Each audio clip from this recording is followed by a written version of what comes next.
आपका आपके अपने चैनल द फिल्म रिव्यू में।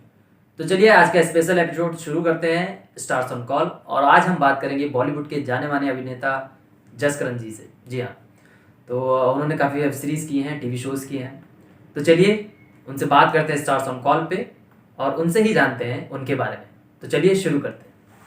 हाय। क्या हाल है शिवा? आवाज आ रही है क्लियरली? हाँ आ रही है। तो कैसे हैं आप?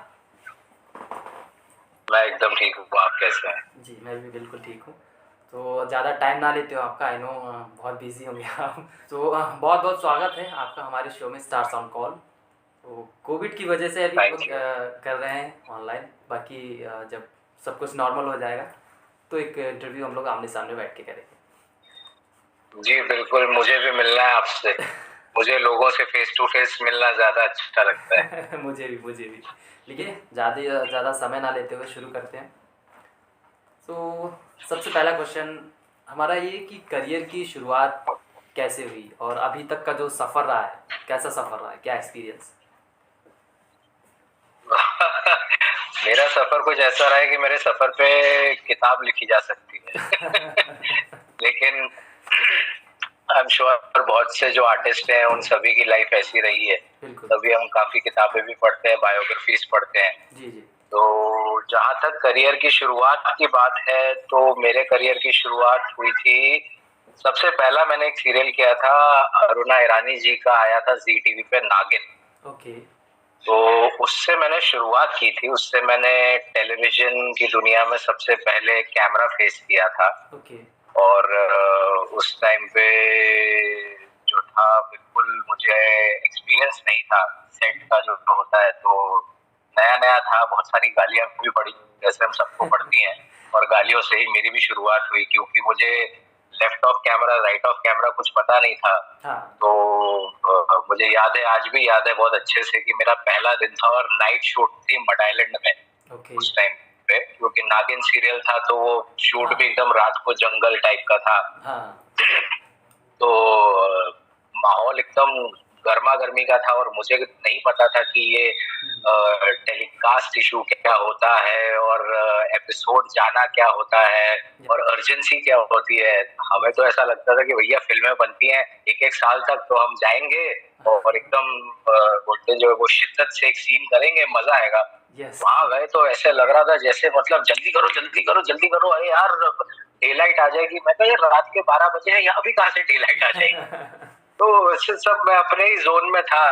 तो हम क्रिएटिव लोगों की एक तो खुद की दुनिया चलती रहती है। बिल्कुल बिल्कुल। तो मैंने सेट पे गया, और पप्पू जी डायरेक्टर है, वो आज मेरे बहुत मतलब मेरे गुरु जैसे हैं। और उनके साथ मुझे बाद में काम करने का भी मौका मिला, मैं बाद में बताऊंगा। तो वो मेरे डायरेक्टर थे। तो उन्होंने मुझे बोला कि सब मतलब सब रेडी हो गए थे, और बाकी सब सिद्धार्थ धवन और सब अली हसन सब एकदम रचे हुए कलाकार थे, और मैं न्यूकमर था। और मैंने किसी को बताया नहीं कि मेरा पहला है। तो अब मेरा 3 शॉट लगा, और वो दोनों लंबे लंबे 6 फुट 2-2 इंच के, और मैं छोटा सा। तो उन्होंने बोला अरे लेफ्ट देखो लेफ्ट देखो। अब उन्होंने बोला लेफ्ट देखो, तो मैंने लेफ्ट देखना शुरू कर दिया। उन्होंने बोला अबे साले लेफ्ट बोल रहे हैं। फिर उन्होंने उसके साथ में एक प्यारा सा शब्द और इस्तेमाल किया। तो मैंने कहा कि सर, मेरे को लगा यार क्या गड़बड़ा गया, या तो मैं ब्लैंक हो गया हूँ या एकदम सब भूल गया हूँ। ये मेरा लेफ्ट हाथ है, मैं लेफ्ट में देख रहा हूँ, लेफ्ट देख रहा हूँ। मैं कहा सर लेफ्ट ही तो देख रहा हूँ। उसके बाद उन्होंने 3 और तीर छोड़े, बहुत प्यारे वाले, जो मैं बता नहीं सकता। तो उन्होंने मुझे बोला कि गाली तो दे दी, फिर बोला कि बेटा एक काम कर, तू यहाँ देख। तो मैं वहां देखने लगा। फिर बाद में उन्होंने मुझे जब ब्रेक हुई तो बुलाया और बोला कि बेटा तुम नए हो? मैं कहा हाँ सर मैं नया हूँ, क्योंकि मैं एकदम उदास हो गया था, मेरा चेहरा लटक गया था। तो उन्होंने बोला कि लेफ्ट जब बोला जाए सेट पे तो वो लेफ्ट ऑफ कैमरा होता है। तो मैंने कहा अच्छा। तो बोलते हो ये कैमरा तुम्हारी तरफ देख रहा है, तो कैमरा का लेफ्ट और कैमरा का राइट। तो ऐसी चीजें सीखने को मिली। उसके बाद भगवान की बड़े कृपा रही मुझ पे कि आई got a very good opportunity. मुझे एक शो मिला जिसका नाम था मिले जब हम तुम, जो आज भी बहुत पॉपुलर है। बहुत आज भी हमारी बहुत फैन फॉलोइंग है। अभी डिज्नी प्लस हॉटस्टार पे वो आता है मिले जब हम तुम। तो मुझे रोज मैसेज आते रहते हैं। उसमें मेरा जो था कॉमेडी रोल था। तो I got a chance as a comic lead. और काफी लोगों ने पसंद किया उस किरदार को, मतलब बहुत ही ज्यादा पसंद किया। वो मेरी लाइफ का जो बोलते हैं कि लाइफ चेंजिंग एक्सपीरियंस था। उसके बाद मतलब कहाँ लाइफ चेंज हुई समझ नहीं आया। उसके बाद फिर से चेंज हुई, लेकिन वो थोड़ा अलग डायरेक्शन, अलग दिशा में चेंज। तो मिले जब हम तुम मुझे मिला, वो मेरा पहला ब्रेक था। और हम जो बोलते हैं कि उस टाइम में हम बोलते थे हम रातों रात स्टार बन गए। मेरी मुलाकात और मेरी दोस्ती हुई करण सिंह ग्रोवर से, जिसको हम डॉक्टर अरमान के नाम से जानते हैं। तो हम दोनों की बहुत अच्छी, बहुत ही ज्यादा गहरी दोस्ती, मतलब लोग तो हमें इंडस्ट्री में भाई मानने लगे। तो मैं फिर उनके साथ रहने लगा और हम रूममेट्स बने। फिर उन्होंने मुझे काफी मेंटोर किया, क्योंकि उस टाइम पे वो कसौटी जिंदगी की कर रहे थे और उनको दिल मिल गए मिला था। तो उन्होंने मुझे एक चीज सिखाई। उन्होंने बोला, देख करण, अगर लाइफ में कुछ करना है तो दो नाव में पैर रख के चलेगा तो तेरा कुछ नहीं। बिल्कुल। तो मुझे आज भी याद है कि मुझे असिस्टेंट मैनेजर की प्रमोशन मिलने वाली थी और मेरे बॉस ने मुझे बुलाया था कि कल तेरा अनाउंसमेंट है मेरा एक दोस्त के साथ में, कि हम तुम दोनों अब असिस्टेंट मैनेजर बनोगे। और मैंने कहा था कि बॉस मैं 10 मिनट में आपको एक मेल भेजूंगा, वो आप प्लीज पढ़ लेना। वो मेरा रेजिग्नेशन था। मेरे बॉस ने मुझे बोला, तुम्हारी सटक गई है, तुम साले पागल हो गए हो, तुम्हारा दिमाग खराब हो गया है, तुम्हें होम लोन मिलेगा, तुम्हें ये मिलेगा, तुम्हें वो मिलेगा। मैंने उनसे बोला, मैं कहा सर वो मिल जाएगा, फिर मैं शादी कर लूंगा, फिर मेरे बच्चे हो जाएंगे, फिर मेरे बच्चे बड़े हो जाएंगे, फिर मैं उनकी शादी करूंगा। मैं कहा सर मैं नहीं बनाऊं इस चीज की। फिर मैं वहां से हटा। फिर काफी के बाद नागिन आया तो मुझे काफी मोटिवेशन मिला। लेकिन नागिन के बाद फिर एक लंबा स्ट्रगल पीरियड आया, जैसे हम सबका आता है। और फिर मुझे मिले जब हम तुम मिला। वो होता है ना कि जैसे हम लोग कंफर्ट जोन में पहुंच जाते हैं तो वहां से निकलना मुश्किल होता है। कंफर्ट जोन होता है वहां से निकलना मुश्किल होता है, लेकिन जो अंदर एक कहते हैं ना कला, जो कला होती है वो मरती नहीं है। वो कहीं ना कहीं जो कलाकार का जो कीड़ा होता है, कला का जो कीड़ा होता है, वो कहीं ना कहीं अंदर से निकलने की कोशिश करता है। तो आप कुछ भी कर लेंगे, लेकिन जो कला आपके अंदर है, जो बचपन से आप चाह रहे हैं, तो वो निकलना मुश्किल, नामुमकिन होता है कहीं ना कहीं लास्ट एंड द एंड में, कि आप कोशिश करेंगे कि हाँ जो मैं चाह रहा था, एक कलाकार जो चाह रहा था कि मैं उसके लिए करूं, तो वाकई में ये होता है। तो कला का तो ऐसा है शिवा, मैं आपको बताऊं कि जैसे कि मैंने आपको बताया कि मेरे लाइफ में जब शुरुआत हुई थी मिले जब हम तुम से, तो वो इतनी पीक लेवल का सक्सेस था कि उसके बाद जब मेरी जिंदगी का असली स्ट्रगल पीरियड आया, जिसमें मुझे लाइफ के सारे एक्सपीरियंसेस हुए, जो हम बोलते हैं ना कि थिएटर करना चाहिए, जो जैसा बोलते हैं। मैं आज की तारीख में किसी को भी बुरा नहीं बोलता, किसी को नहीं बोलता कि आप जो बोलते हैं या कोई जो सिखाता है वो गलत सिखाता है। मेरे से जब कोई पूछता है तो मैं बोलता हूँ कि मुझे मेरी जो कला एक्टिंग है, असली एक्टिंग जो आज मेरे पास है, वो मुझे मेरी जिंदगी ने सिखाई। और वो मेरी जिंदगी शुरू हुई मिले जब हम तुम के बाद, क्योंकि मिले जब हम तुम के बाद मैंने 2 साल सक्सेस देखा, और ऐसा सक्सेस देखा कि मैं आपको बढ़ा चढ़ा के नहीं बोल रहा।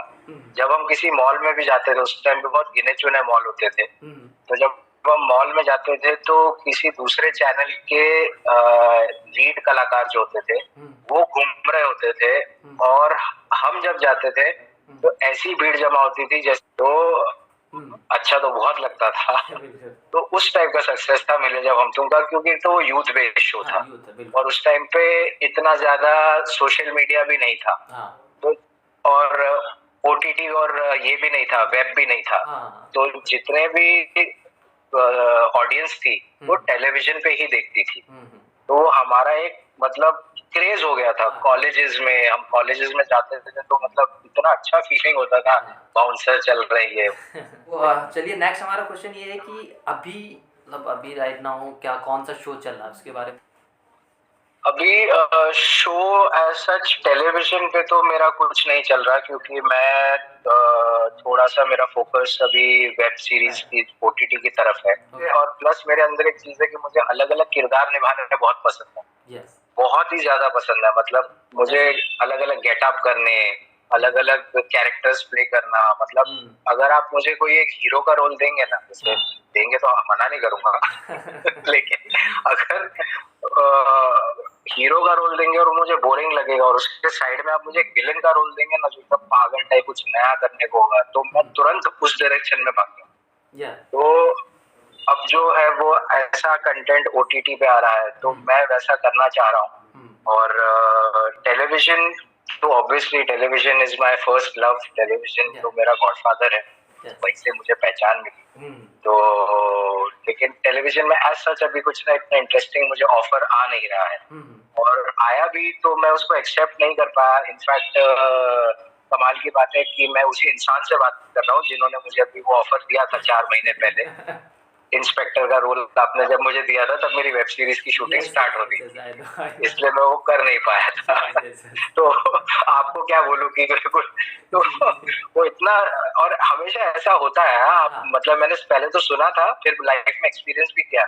जब आता है ना तो भगवान इतना कंफ्यूज कर देता है आपको कि यार मतलब हाँ बोलूं ना बोलूं कैसे। क्या मेरी वेब सीरीज की शूटिंग स्टार्ट हुई थी, मैंने एक वेब सीरीज की शूट खत्म की है, पर अब बाकी तो प्रोड्यूसर्स और चैनल के हाथ में है कि वो कब रिलीज होगा, क्या हो रहा है उसका मुझे मालूम। हाँ वो तो एक मैंने, हाँ वो हमारे हाथ में कुछ नहीं होता है। तो अपना काम है कि जाना सेट पे, अपना किरदार निभाना और घर आ जाना और उसको भूल जाना। तो वो मैं करके आ गया हूँ, और अब वो जब भी आएगा आएगा। उसके अलावा मैं और भगवान की दुआ से अच्छे ऑफर्स आ रहे हैं वेब सीरीज के, और सीरियल के ऑफर्स आ ही रहे हैं।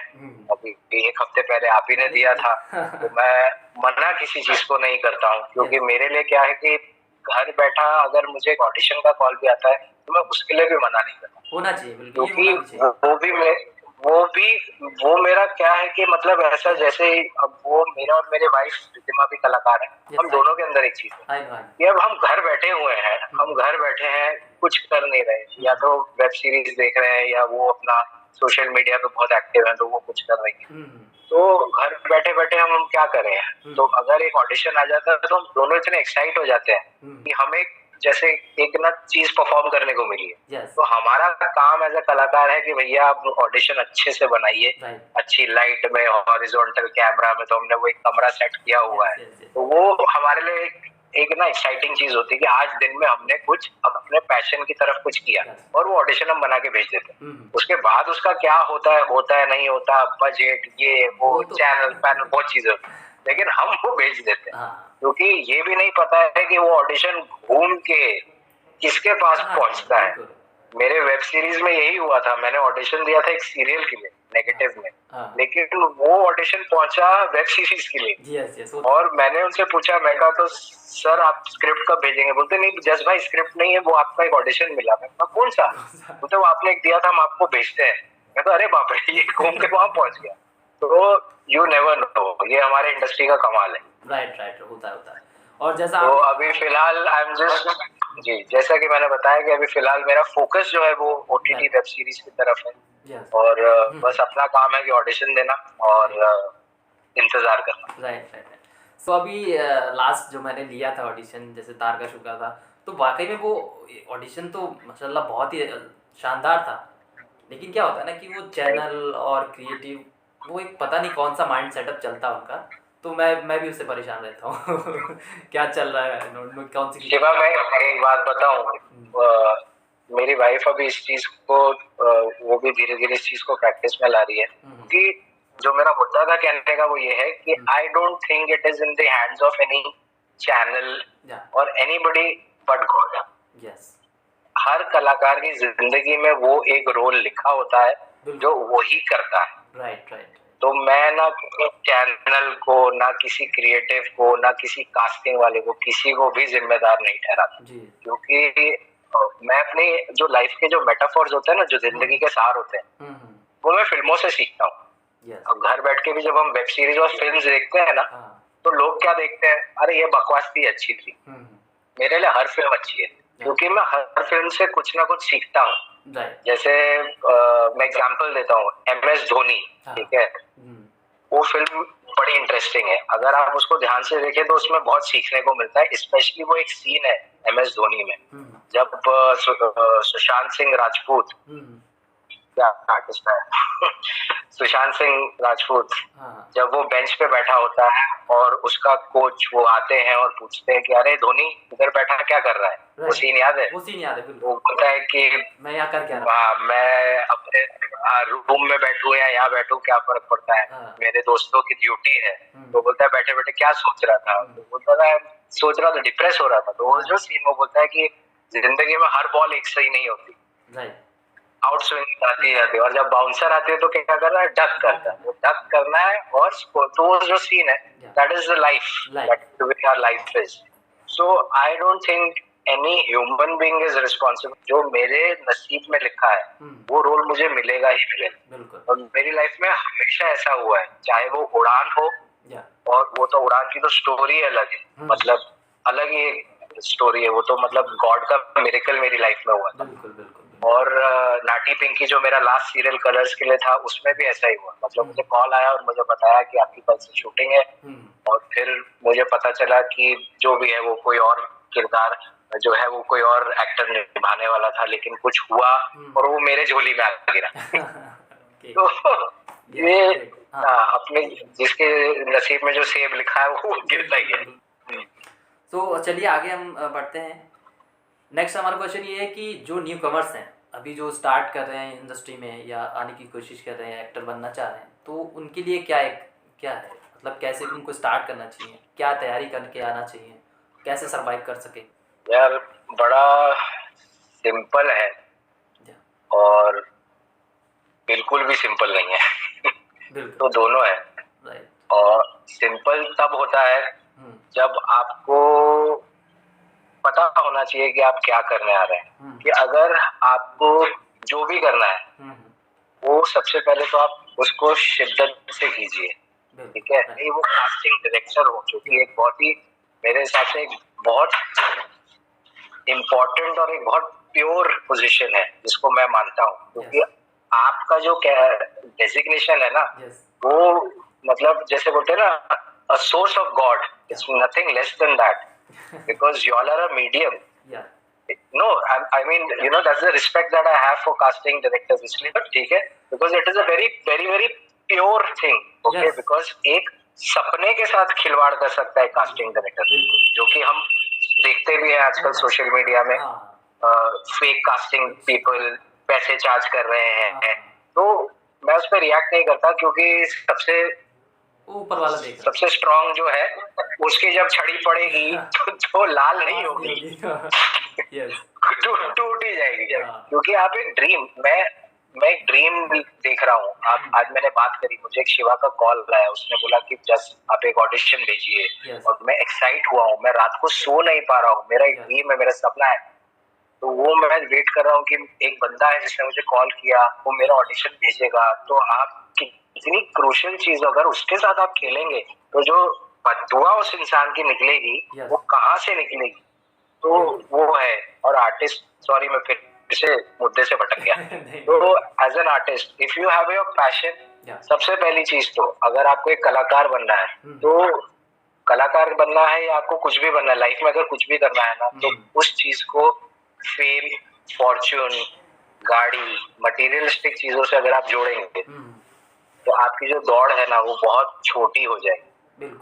बिकॉज ये मेरी लाइफ का एक्सपीरियंस है, जैसे कि मैंने आपसे बोला कि मैं अपना एक्सपीरियंस शेयर करूंगा कि अगर आप सिर्फ अपने ड्रीम के पीछे भागेंगे तो ये सब चीजें अपने आप फॉलो करेंगी, ये सब अपने आप आएगा, भले ही वो आप कुछ भी करें। आप हाँ, तो मैं ये कह रहा था कि जितने भी नए आर्टिस्ट हैं मेरी उनसे इतनी ही मतलब मैं एक सजेशन दूंगा कि अगर आपको कलाकार बनना है, एक्टर बनना है, तो आप अपने आप की तैयारी कीजिए। सबसे जरूरी होता है थिएटर करना, डांस सीखना, जो भी आपको जिस तरह का कलाकार बनना है। जैसे मुझे अलग अलग किरदार निभाने हैं, तो जो मेरे लिए जरूरी है, मुझे कोई डांस स्टेप्स नहीं आते, या मैं डांस करने की जब जरूरत पड़ती है तो अच्छा कर सकता हूँ, but I am not a train dancer because I don't want to, you know, my thing is different. मेरा को जॉनरा अलग करना, मुझे विलेन के किरदार निभाने, नेगेटिव किरदार निभाने हैं। कॉमेडी से मेरी शुरुआत हुई थी, तो मुझे वो सब चीजें करनी, तो वो मेरे लिए जरूरी है। तो उन चीजों में ट्रेन कीजिए। दूसरी चीज से थोड़ा सा इंस्टेंट फेम तो आजकल किसी को भी मिल जाता है। आजकल तो लोग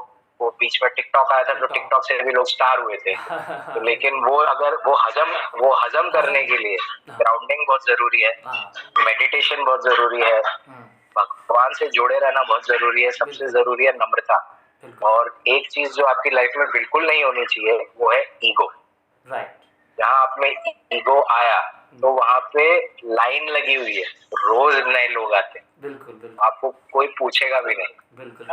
उड़ान से मुझे नेगेटिव रोल मिला, जिसकी मुझे इतने सालों से तलाश थी, वो भी बिना ऑडिशन। और 6 साल तक मैं इंडस्ट्री से बाहर था। अचानक से एक दिन कॉल आया और मुझे बिना ऑडिशन के लिए 2 दिन में मैं सेट पे अपने जन्मदिन पे। तो गिव अप नहीं करना है, गिव अप नहीं करना है, you have to be strong. और मेंटली अपने आप को स्ट्रांग रखने के लिए भगवान का हाथ पकड़ के चलो, मेडिटेशन करो, एंड माइंड बॉडी सोल तीनों का बैलेंस बहुत जरूरी है। बिल्कुल।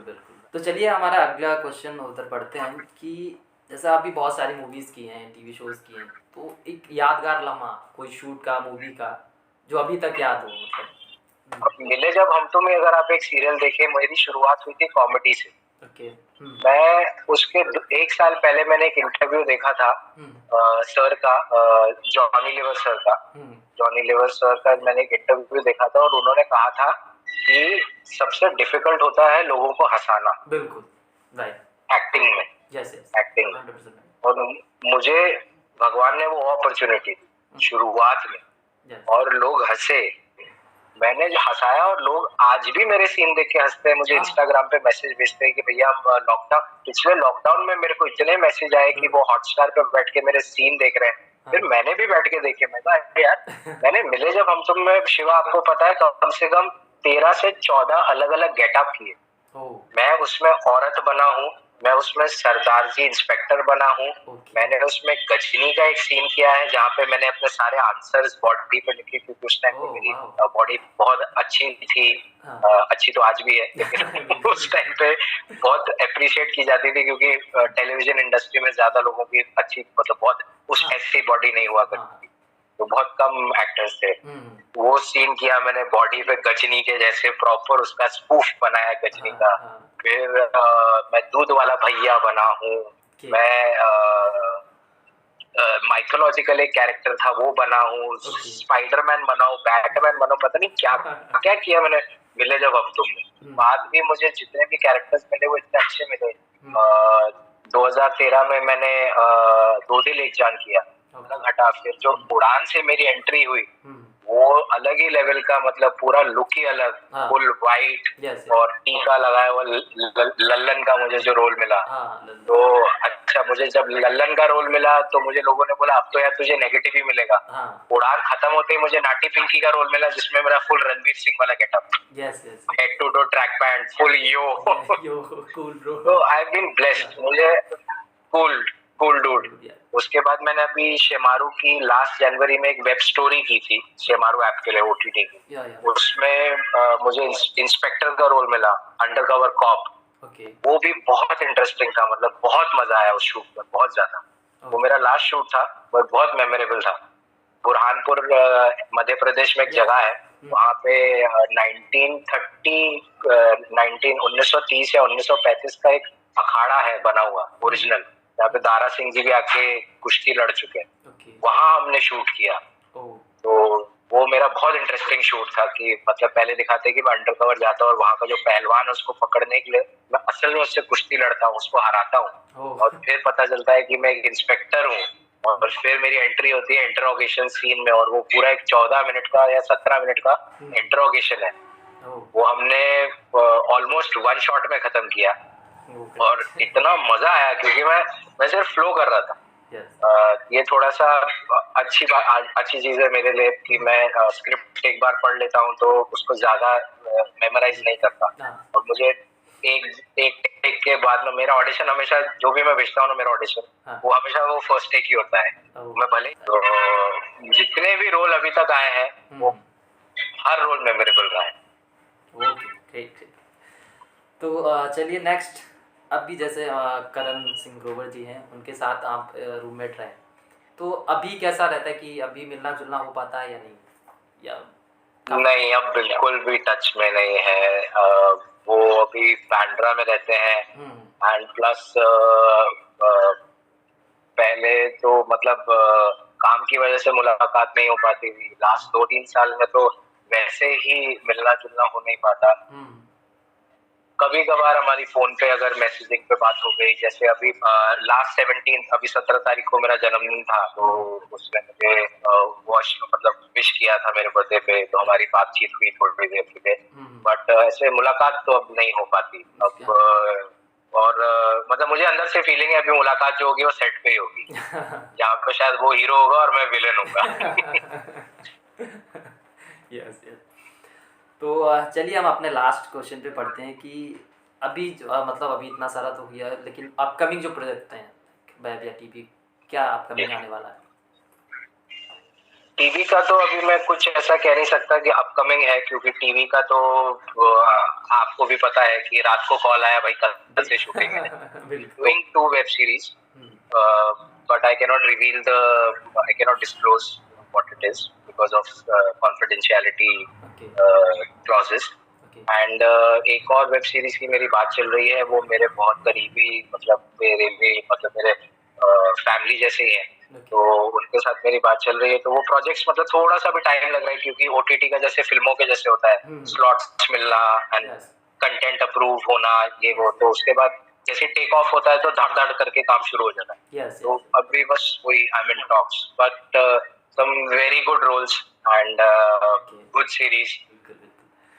तो ये कुछ क्वेश्चंस थे हमारे, तो अभी हो गए। और सच बताओ तो बात करके बहुत अच्छा लगा, और थैंक यू सो मच, आपने इतना टाइम दिया और आए और अपना एक्सपीरियंस शेयर किया, तो थैंक यू सो मच, दिल से थैंक यू। और तो चलिए thank you so much, thank you, और फिर से थैंक यू या thank you, okay take care, thank you. तो ये थे बॉलीवुड के जाने माने अभिनेता जसकरण जी, जिन्होंने इतना कीमती टाइम हमको दिया और काफ़ी लंबा टाइम दिया, तो थैंक यू सो मच, मैं दिल से कहना चाहूँगा उनको थैंक यू। और उन्होंने अपना एक्सपीरियंस शेयर किया और न्यू कमर्स के बारे में बताया कैसे उनको तैयारी करनी चाहिए, बहुत से अपने लाइफ के एक्सपीरियंस उन्होंने शेयर किए।